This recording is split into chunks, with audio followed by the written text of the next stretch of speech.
नको पकडून घे ना पकडून. कात गाळली का तिने ती? ही पूर्ण दुधी ना? वा वा. आता कसा काम या पुनर्जन्म झाला तिचा. जीवनदान दिलं तुम्ही मधुकरला. बघून गेली ती जाताना.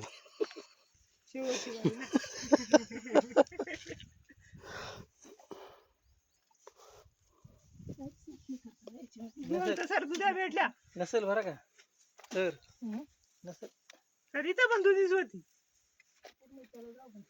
हा ना आईला तुझ्या नाही रण उडवलं आपल्या मागे तिथे दुधीच आहे का? तेवढीच होती ना पहिले आपण धरले तेवढीच.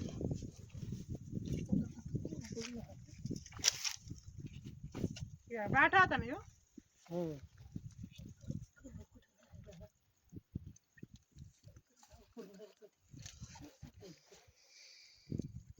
हिच्या खाली नाही जाऊ ना त्या खडक